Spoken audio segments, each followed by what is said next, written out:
Jonathan Sharger for Seconds Out, joined today by Eddie Hearn following Glory Road. Obviously Scott Quigg victorious, but first of all I wanted to ask you, I noticed this evening the musical selection was very upbeat, very hip hop, sort of like an American event almost.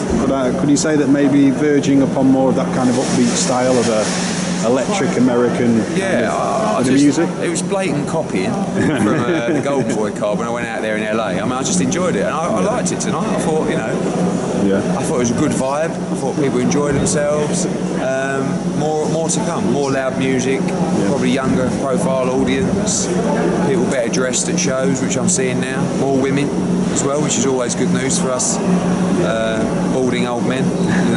And no, it's all part of. I don't know if I mentioned your interview the other day. I want to bring more to events outside of just tonight. So work harder at the weigh-ins, work harder at the press conferences to make it a little bit more entertaining for fans as well, and to give them more access. And sort of create an opportunity to come to the show and maybe even go out after, or just give that feel of a night out rather than just sitting in your chair and reading a programme. Do you know what I mean? Yeah, no, 100%. And I was a fan of the hip hop selection. Vibe. Okay, obviously Scott Quigg, Quigg-Frampton.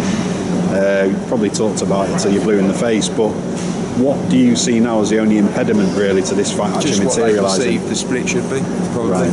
Yeah. Everyone wants to fight. I think that's plain to see. The fight is a 50-50 fight. I mean, Quigg-Frampton sells more tickets than Scott Quigg. We've got Sky. I can potentially deliver pay-per-view for the fight. Yeah.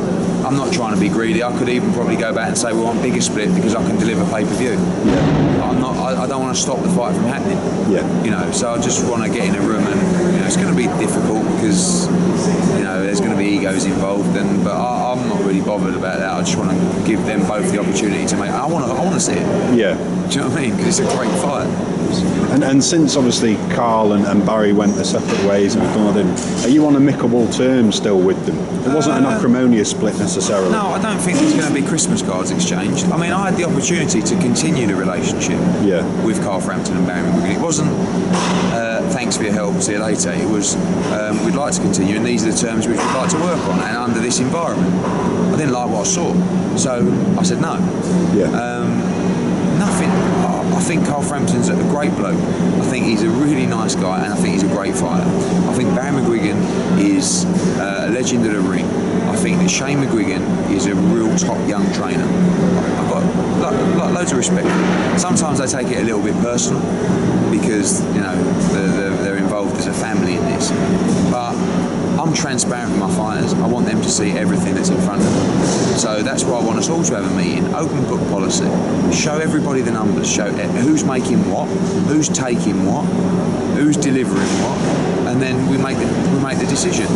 But again, it's the deal is very simple, I believe. And do you think they'll come in then, presumably asking for a 60-40 or 70-30 split? It won't be entertained. It won't be entertained because, like I said, I'm the one that's going to bring the lucrative broadcaster to the table. The fight sells out anywhere in Manchester. He does 21,000. Carl probably brings 5, 6, 7,000 himself. They need each other. And I know there's been lots of replays of the interview that I gave when I had Quigg-Frampton that says Scott Quigg needs Quigg-Frampton. When I said that, Scott Quigg had no world title, no broadcaster, and a promoter that wasn't getting him any fights. Now he's got a world title, he's got Sky Sports, and he can fight whenever he wants. They need each other. It's a bit like Tyson Fury against David Haye. That was a 50-50 split. How on earth was that a 50-50 answer? Because we've had each other. The world fight wasn't there, and that's the same with these. So it is straightforward, but hopefully everyone will see it the same way as me. Absolutely, and then obviously Anthony Joshua tonight. It's kind of because he breezes through these opponents. People just presume that they've been put in there to lose. It's really frustrating. I read my Twitter tonight. It's like, where did you find this guy? It's like, listen, speak to people who have been in the heavyweight division or have heavyweights. Airage, I spoke to Cali Sowland and he said, "Oh, you're fighting Airage." And I was like, and he made him look very ordinary, totally, which is testament to exactly. That's the frustrating thing. He's a victim of his own success and his own quality. Backs off is a step up from Airage. He may do the same. Yeah. If he does, we've got a real problem because he's almost ready to go. I was going to say, what is the level thereafter? You know, how do you pitch the level? I think, you know, Sprott's in the, but again, no disrespect to Sprott, I think he demolishes Sprott as well. I believe he demolishes Fury and Chisora. Yeah. But again, they're not necessarily the right fights now because they can be bigger next summer. You know, but we got to do what's right and not what people think is right. Do you know what I mean? So you only get one shot to make it work. With someone like Anthony Joshua, and you can't be making irrational decisions because some geezer on Twitter thinks he should fight Vladimir Klitschko next Saturday. Do you know what I mean? True. And final question regarding Anthony Crolla. When I spoke to Joe, he said next time Matchroom comes back to Manchester, if there isn't a world champion on the opposite side of the table at the press conference, the people won't be happy. Obviously, you'd be looking to bring back a world title fight for him, potentially against Richard Abril. Always, you know, it's difficult and it's frustrating. Anthony's not in a mandatory position because we've chosen to have some big domestic fights for him, which has paid him very well. So it's bringing over a champion, making a voluntary defence. It's not easy. You know, especially in a lucrative division where there's a lot of fighters and a lot of opportunities. But again, it's our job to try and deliver. But in the meantime, when you're not delivering those fights, you need to give him credible fights that are going to pay him well.